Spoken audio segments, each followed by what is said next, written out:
함께 신앙 고백하시며 우리 예배 자리로 나가겠습니다.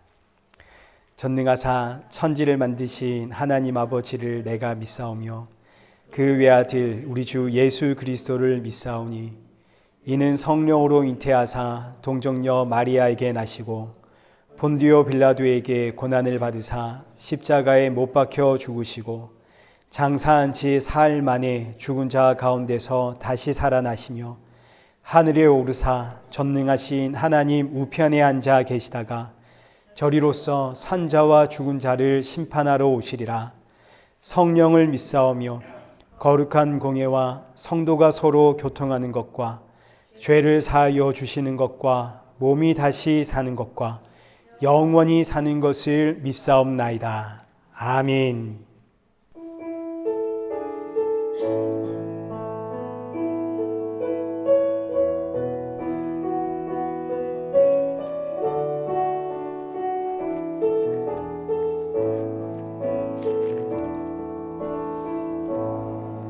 하늘의 문을 여소서 이곳을 주목하소서 주를 향한 노래가 꺼지지 않으니 하늘을 열고 보소서 이곳에 임재하소서 주님을 기다립니다. 기도의 향기가 하늘에 닿으니 주여 임재하여 주소서 이곳에 오셔서 이곳에 앉으소서 이곳에서 드리는 예배를 받으소서 주님의 이름만이 오직 주의 이름만 이곳에 있습니다. 이곳에 오셔서 이곳에 앉으소서 이곳에서 드리는 예배를 받으소서 주님의 이름만이 오직 주의 이름만 이곳에 있습니다. 우리 이 시간 예배 앞에 서 있는 나의 모습을 한번 점검하면서 오늘 이 시간 이 예배 앞에 나의 분주한 마음 차분히 가라앉히고 내 마음이 활짝 열려 주께서 주시는 말씀이 그리고 이 예배가 담비와 같은 말씀이 되어지도록 우리 함께 기도하시고 또 이 시간 함께하는 우리 사랑하는 성도들에게도 새 힘과 위로와 안식의 예배가 되어지도록 은혜 부어 주옵소서. 우리 함께 마음을 모아 기도의 자리로 나아가겠습니다. 기도하겠습니다.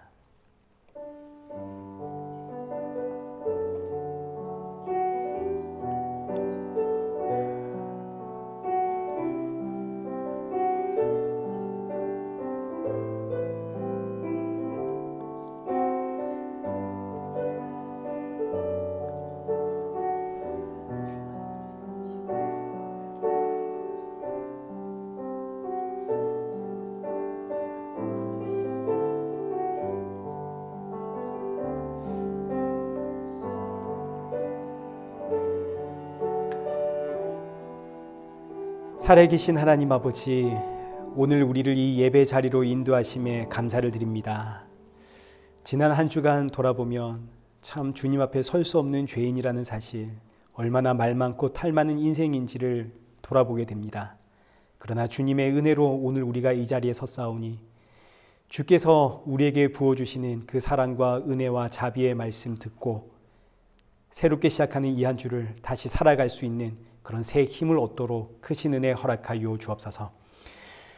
무엇보다 이 한 주 주님의 은혜로 십자가의 은혜와 사랑이 우리 안에 충만하여 주신 사랑과 은혜를 다시 전달하는 십자가의 증인된 삶을 잘 살아낼 수 있는 우리 성도들 될 수 있도록 은혜 부어 주옵소서.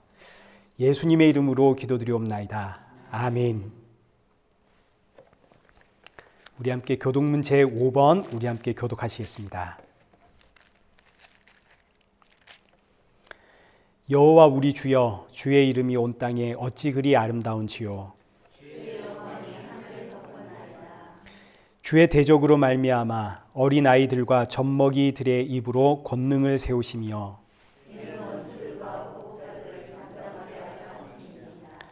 주의 손가락으로 만드신 주의 하늘과 사람이 무엇이기에 주께서 그를 생각하시며 그를 하나님보다 조금 못하게 하시고 주의 손으로 만드신 것을 다스리게 하시고 만물을 그의 발 아래에 두셨으니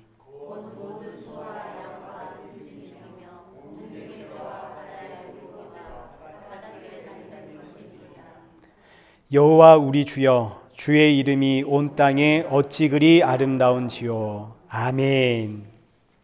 찬송가 21장 함께 찬양하시겠습니다.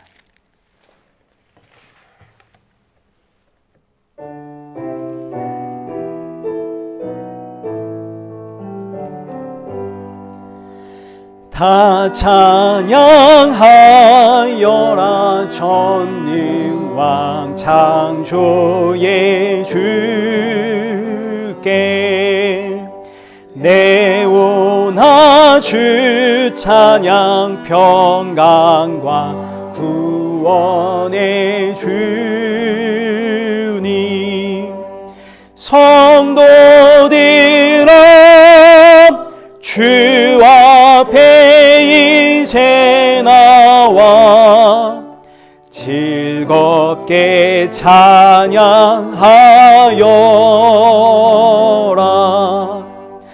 다 찬양하여라. 놀라운 만유의 주께 포근한 날개 늘 품어 주시는 주님 성도들아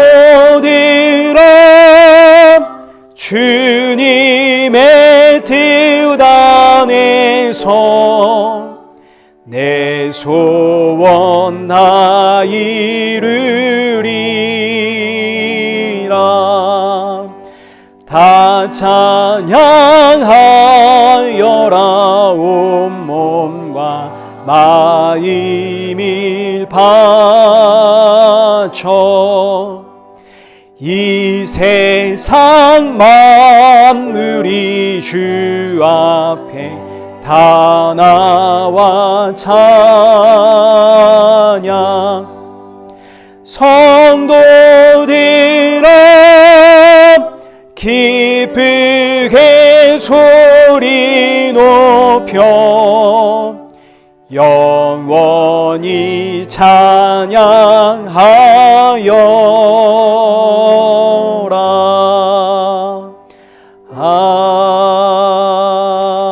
아멘. 우리 오늘 보실 하나님의 말씀인 고린도전서 1장 26절에서 31절까지의 말씀입니다. 고린도전서 1장 26절 31절 우리 한 절씩 교독하겠습니다.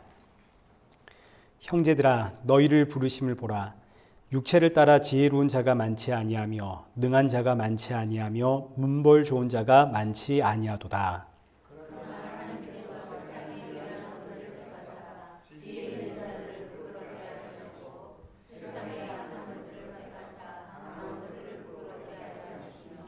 하나님께서 세상에 천한 것들과 멸시받는 것들과 없는 것들을 택하사 있는 것들을 폐하려 하시나니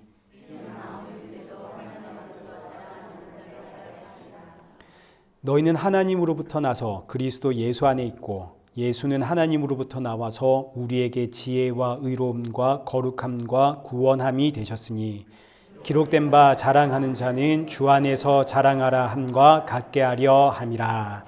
아멘.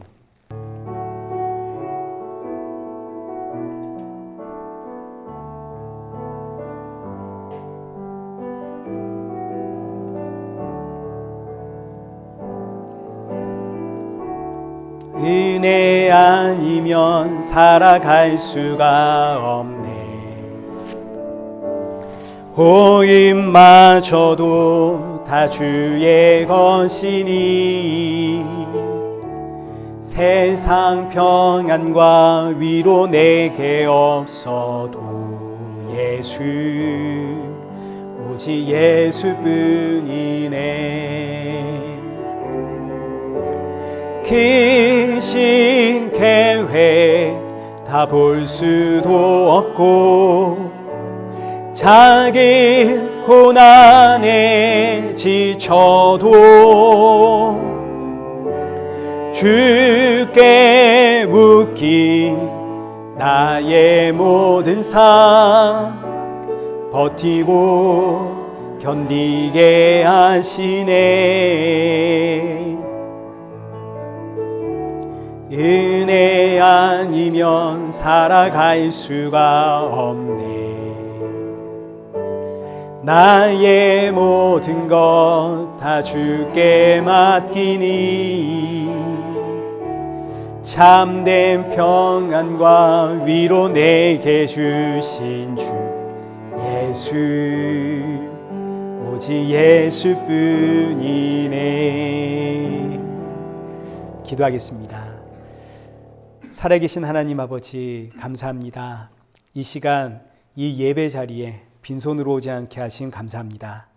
비록 우리가 드리는 것이 작은 예물이지만 그러나 이 예물을 준비할 때마다 날 위해 십자가에 죽으신 예수 그리스도를 기억하게 하시고 돌아가는 성도들의 마음속에는 그 십자가의 보혈이 충만케 하여 주옵소서. 말씀을 듣습니다. 주시는 말씀을 통해 내 모습 다시 한번 돌아보고 점검하며 이 한 주도 예수 그리스도의 증인으로 살아가는 우리 복된 성도들이 되게 하여 주옵소서. 예수님의 이름으로 기도드리옵나이다. 아멘. 우리 오늘 본문은 고린도전서 1장 26절에서 31절입니다. 자랑하는 자는 주 안에서 자랑해라 라는 말씀으로 제목으로 오늘 본문 살펴보겠습니다. 우리가 지난주에는 전도에 대해서 살펴보았습니다. 전도는 헬라어로 케리그마라고 해서 선포라는 뜻입니다. 전도라고 하는 것은 어떤 논리를 가지고 사람을 설득시키는 것이 아니라 선포다. 그런데 이 선포, 케리그마를 또 다른 말로 번역할 때 설교라고 합니다. 그래서 설교가 전도이면서 동시에 선포입니다. 자, 그러면 이제 이 전도라고 그리고 설교, 선포라고 이제 번역이 된 이 케리그마가 무엇을 담고 있는가, 그 내용을 알아야 되는데 케리그마에 담겨 있는 내용은 이제 지난주에 보았듯이 십자가의 도입니다. 십자가의 말씀, 여기에는 크게 두 가지가 있는데 첫째는 성육신이고 둘째는 십자가의 죽음입니다. 하나님이 사람으로 이 땅에 오셨다는 성육신과 그 하나님이 십자가에 달려 죽었다는 바로 이것이 케리그마의 내용인데, 전도의 내용, 설교의 내용인데 이 이야기가 유대인들에게는 거리끼는 것이 되고 헬라인들에게는 미련한 것이 됩니다. 유대인들에게 거리끼는 것이 되는 이유는 성경에는 나무에 달린 자마다 저주받은 자다라고 성경에 하나님이 분명히 말씀하셨는데 나무에 달려 죽은 자를 메시아라고 믿으라 이러니까 유대인들에게는 이 선포가 거리끼는 것이 될 수밖에 없고 헬라인들에게 이 십자가의 도가 미련한 것이 되는 이유는 신이 이 땅에 온 것은 이제 좋습니다.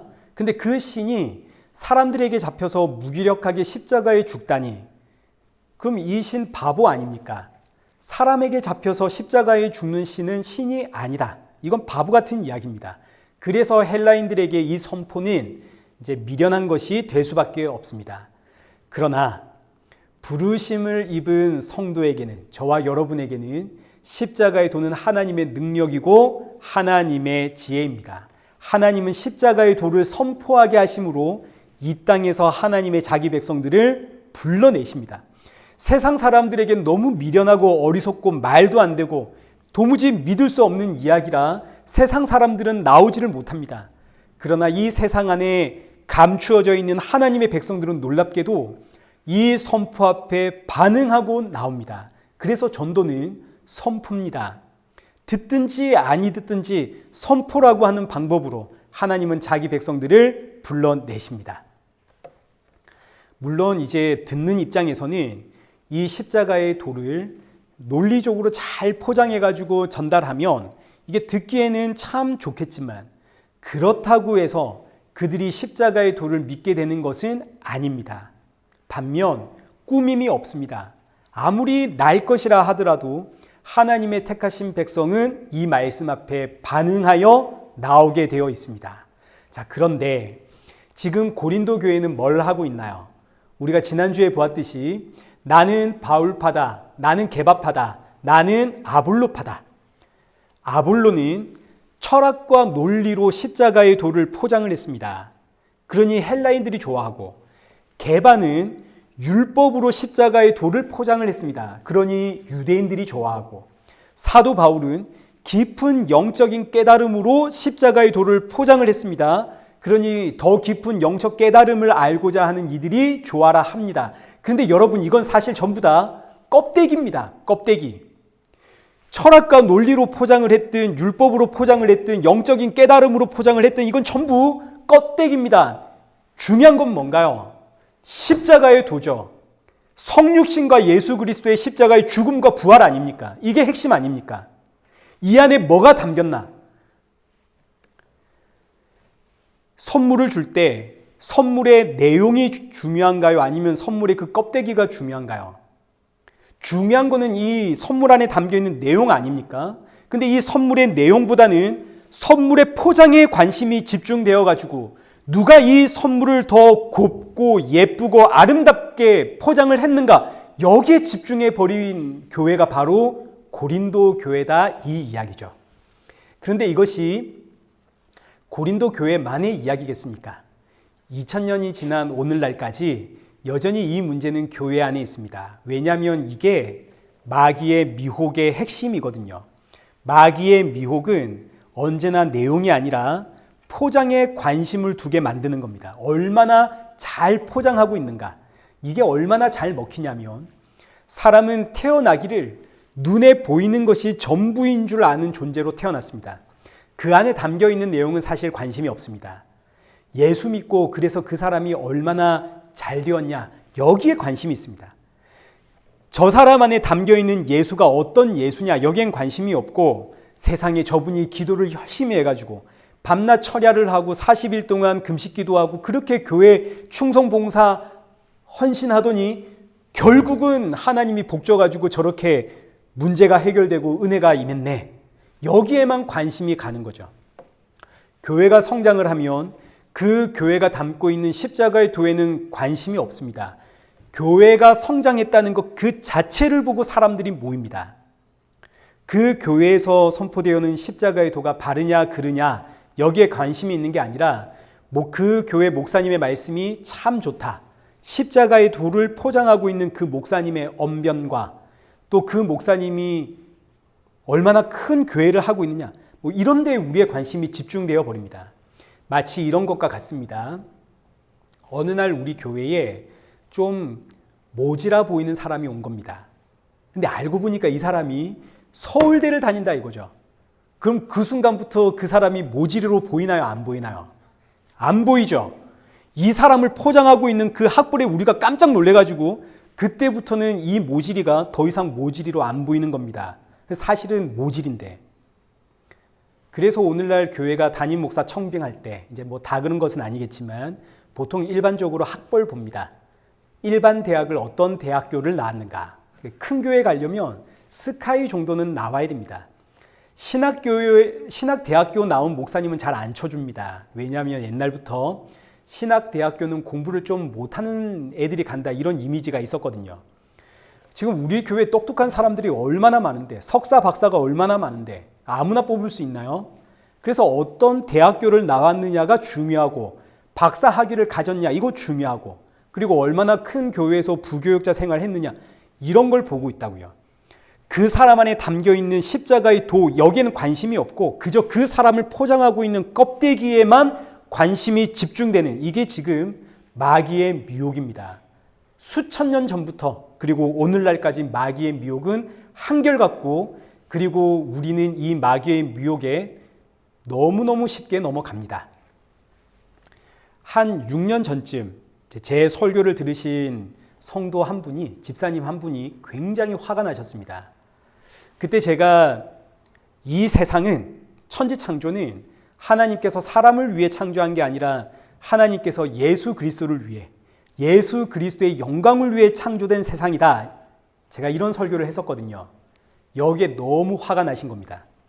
아니, 하나님께서 우리를 사랑해서 우리를 위해 천지를 창조한 것이지 우리가 아니라 예수님을 위해 천지를 창조했다면 그럼 우리는 뭐냐? 그럼 우리는 예수님의 들러리냐? 그래가지고 예배 후에 저랑 커피숍에 앉아가지고 대화를 주고받는데 제가 그랬습니다. 집사님의 이야기가 틀린 게 아닙니다.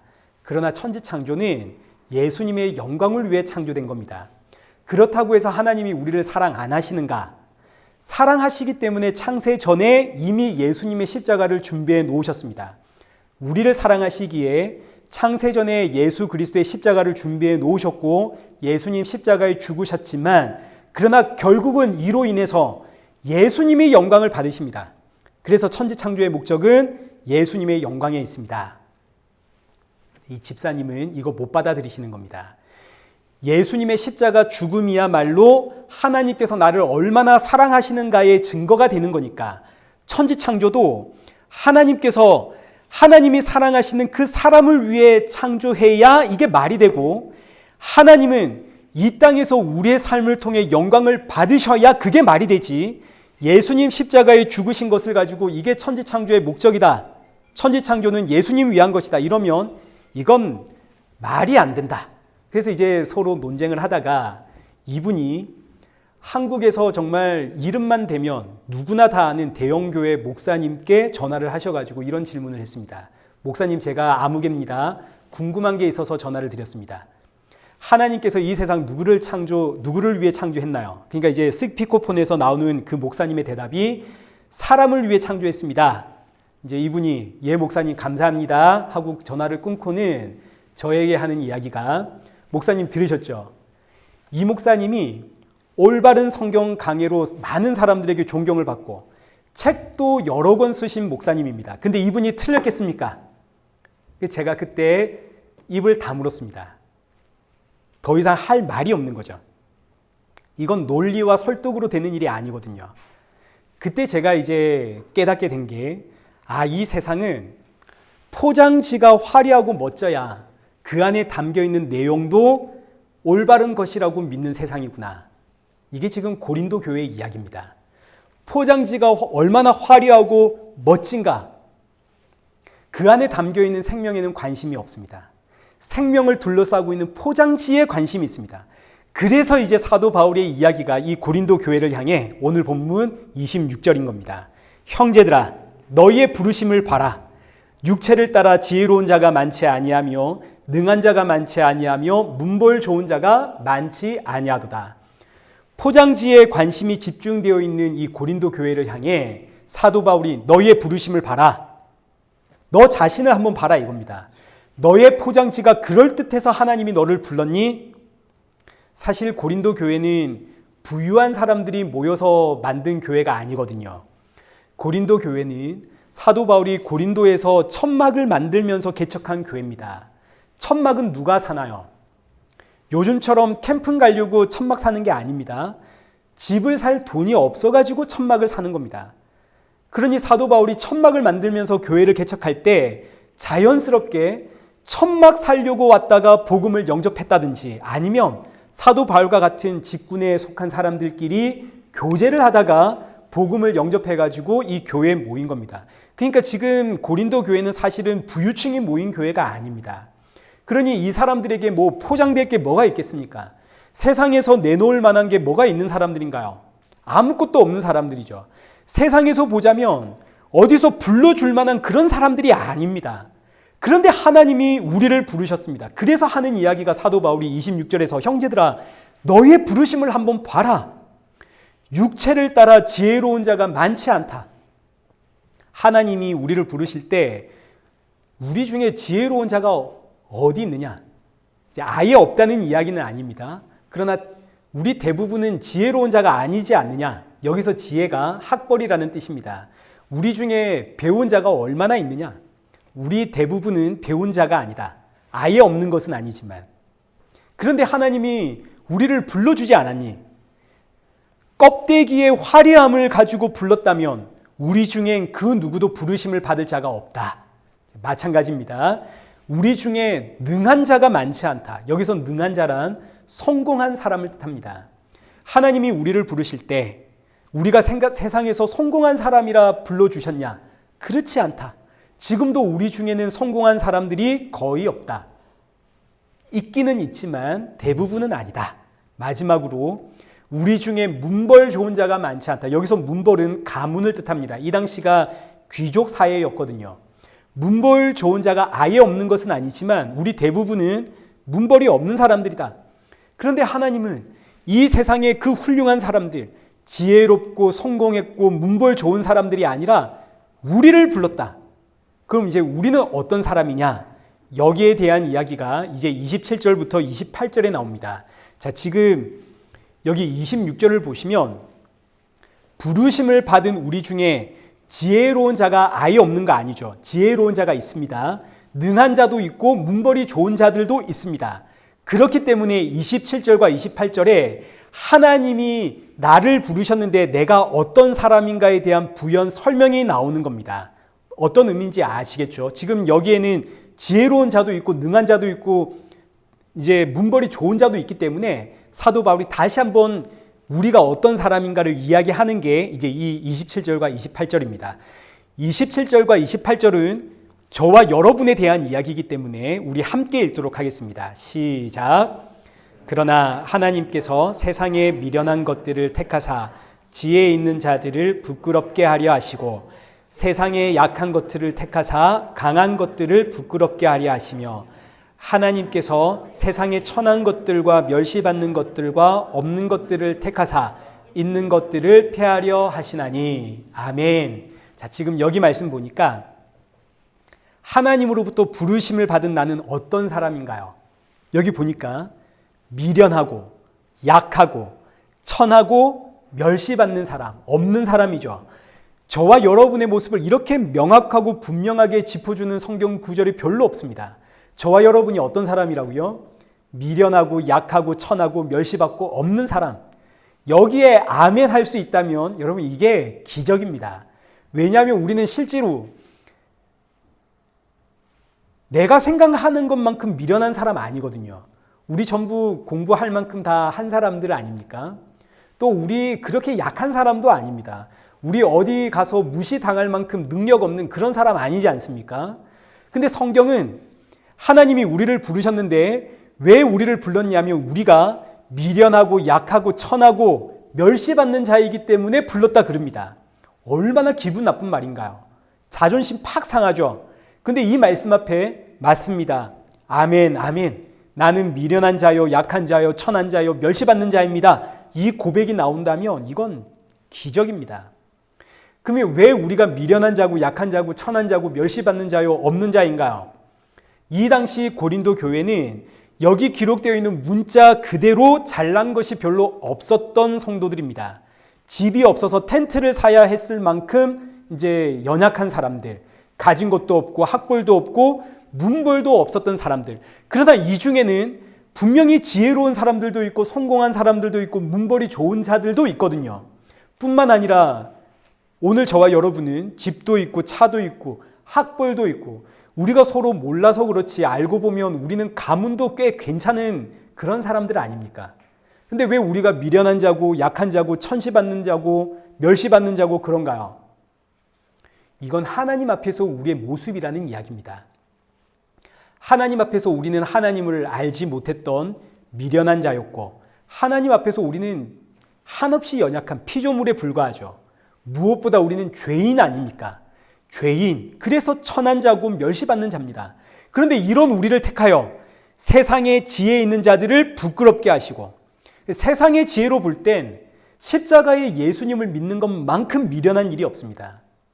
그러나 이 땅의 삶이 끝나는 날, 진짜 미련한 자는 누가 미련한 자인가요? 이 세상의 지혜가 진짜인 줄 알고 붙잡고 살던 그 사람이 진짜 미련한 자 아닙니까?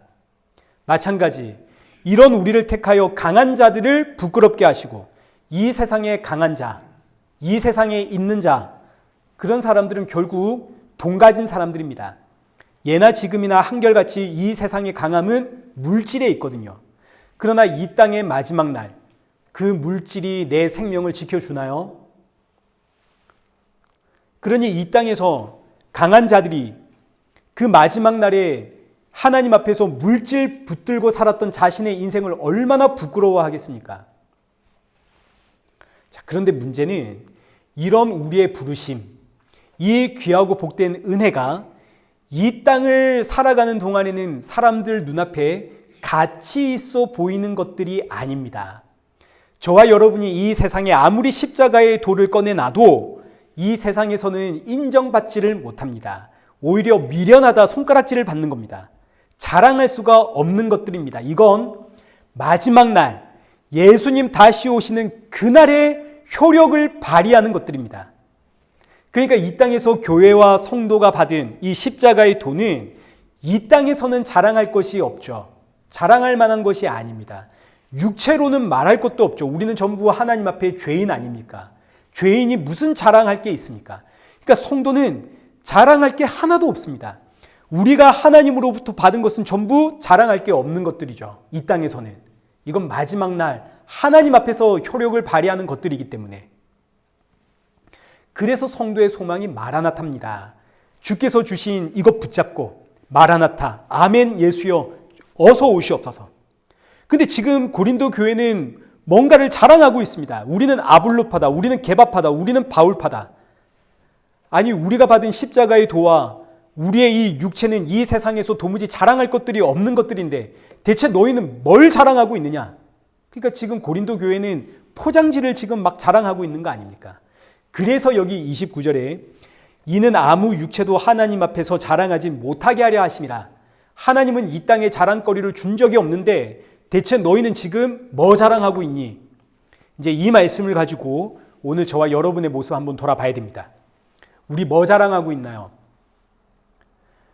우리 자녀가 좋은 대학을 가고 좋은 직장을 가고 이러면 이 세상에서는 이게 자랑거리가 됩니다.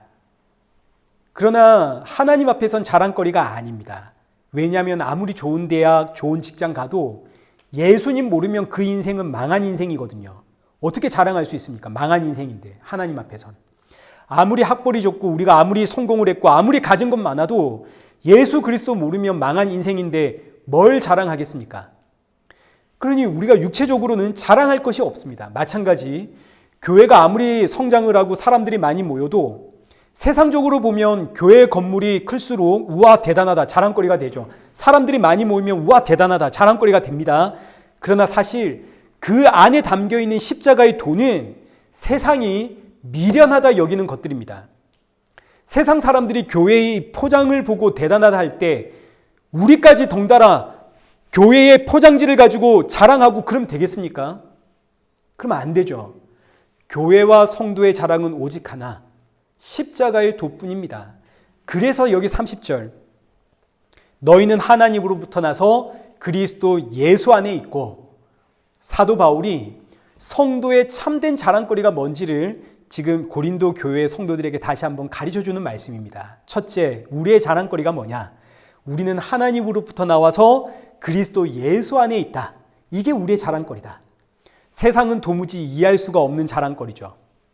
무엇보다 우리가 그리스도 예수 안에 있다는 이 사실이 정말 우리의 자랑거리가 된다면 나는 게바파다, 나는 바울파다, 나는 아볼로파다 이런 이야기 나올 수가 없습니다. 우리는 그리스도 예수 안에 있는 한 형제와 한 자매거든요. 그리고 이어지는 말씀, 예수는 하나님으로부터 나와서 우리에게 지혜와 의로움과 거룩함과 구원함이 되셨으니, 성도의 두 번째 자랑거리는 우리에게 지혜와 의로움과 거룩함과 구원함이 되시는 예수 그리스도. 근데 여기서 예수는 하나님으로부터 나왔다라는 이 구절이 오해의 소지가 있습니다. 이 말씀은 예수님이 하나님으로부터 나왔다 이런 이야기가 아니라 직역을 하면 예수는 우리에게 하나님의 지혜다. 이런 뜻입니다. 예수는 우리에게 하나님의 지혜인데 이 지혜는 의로움이고 거룩함이고 구원함이다. 그러니까 예수님이 의로움이고 예수님이 거룩함이고 예수님이 구원입니다. 근데 지금 저와 여러분이 여기 30절 말씀 보니까 누구 안에 있나요? 예수님 안에 있죠. 의롭고 거룩하고 구원함이 되시는 예수님 안에 있기 때문에 우리가 의롭다 칭함을 받고 거룩하다 칭함을 받고 구원을 받는 겁니다. 그러니 예수님을 떠나면 의로움이 있습니까? 없습니까? 없죠. 예수님을 떠나면 거룩함이 있나요? 없습니다. 구원도 없습니다.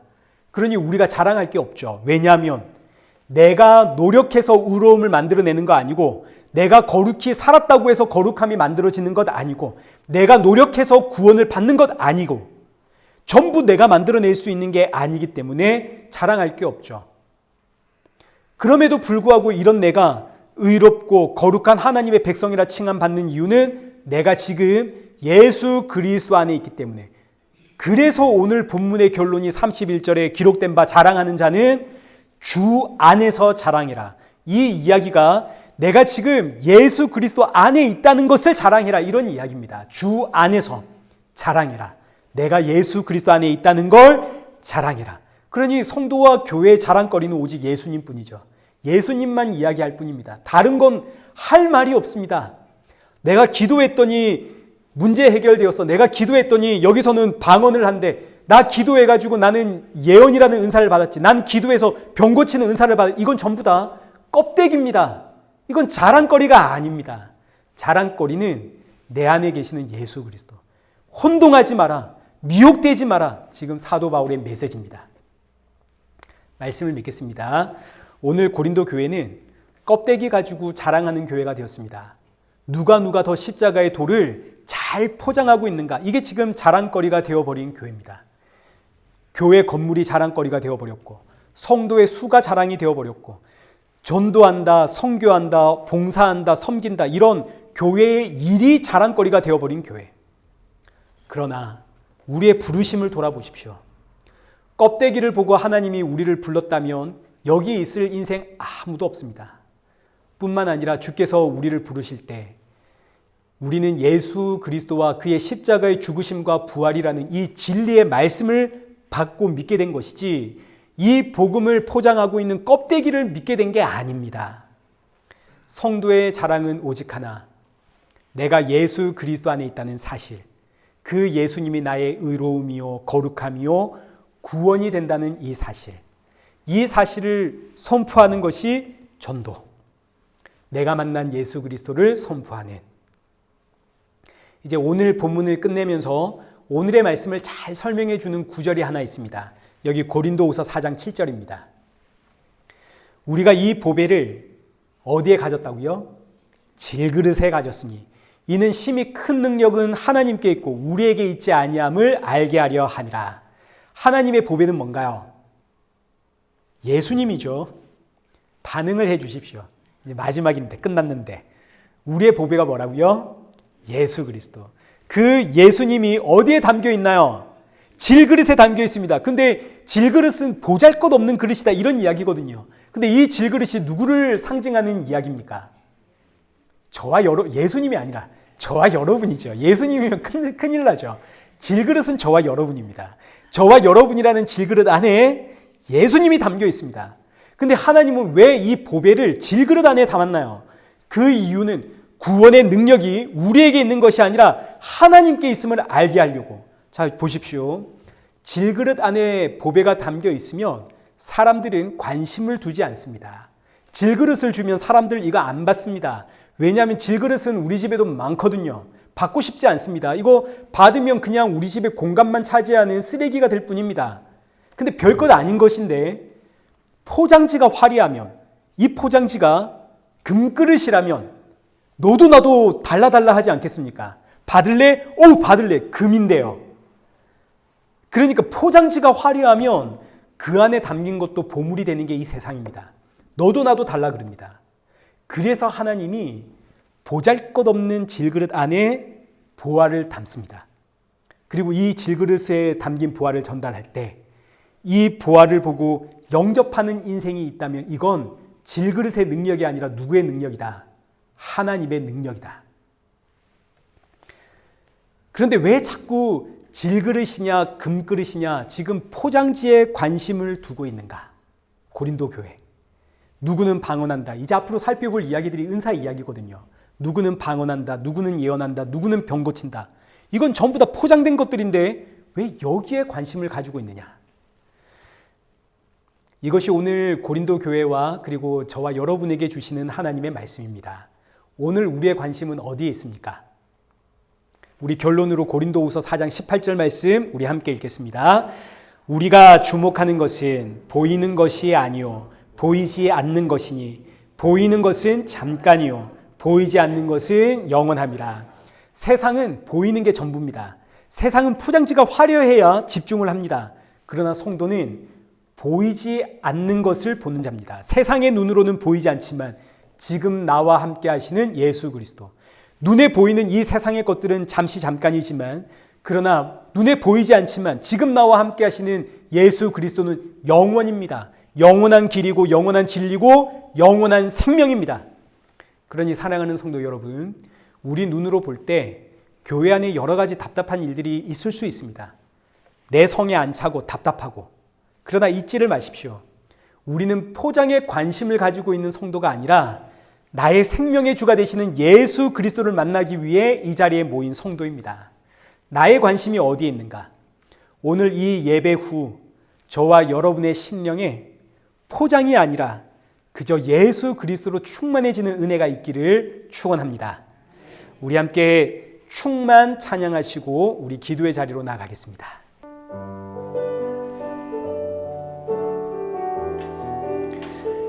예수님으로 충만케 하여 주옵소서. 우리 함께 기도하는 마음으로 찬양하겠습니다.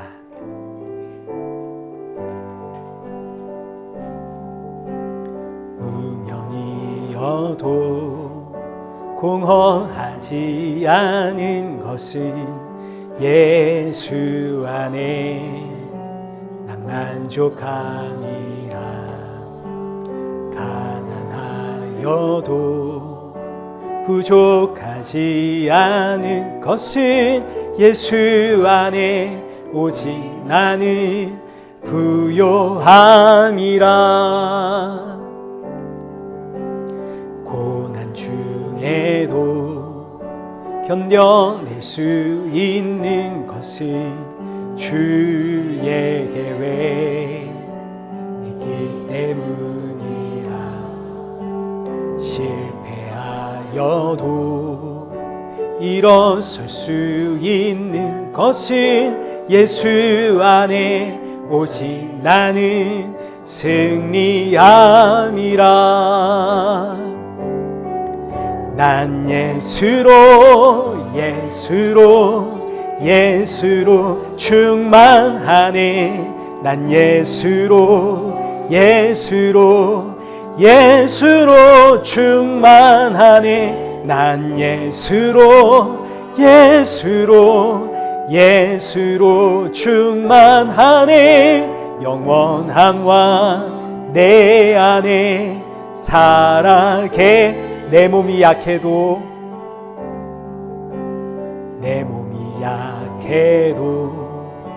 낙심하지 않는 것은 예수 안에 나 완전함이라. 화려한 세상 부럽지 않은 것은 난 예수로 충만함이라. 난 예수로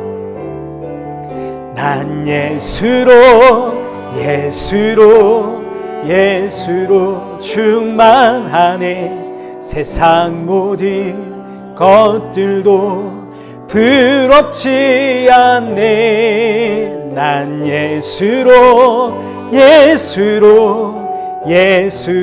충만하네. 영원한 왕 내 안에 살아계시네. 이 시간 우리 함께 기도하실 때 살아계신 하나님, 이 한 주도 내 마음이 예수님으로 충만한 은혜 부어 주옵소서. 우리 함께 기도하시고 또 이 시간 내 가정이 예수님으로 충만해지고 내 자녀들도 예수님으로 충만해지고 우리 일의 교회도 예수님으로 충만한 교회 되게 해 주옵소서. 나를 부르신 하나님의 은혜와 사랑 앞에 이 한 주도 더 많이 감사할 수 있고 찬양할 수 있고 기도할 수 있는, 그리고 생명의 주가 되시는 예수님 단대히 선포하는 성도 되게 하여 주옵소서. 내 삶에서 일어나는 모든 일들을 통해서 우리 주 예수 그리스도 만날 그날을 더욱 사모하며 살아가는 성도 되게 하여 주옵소서. 우리 이 시간 함께 마음을 모아 기도의 자리로 나아가겠습니다. 기도하겠습니다.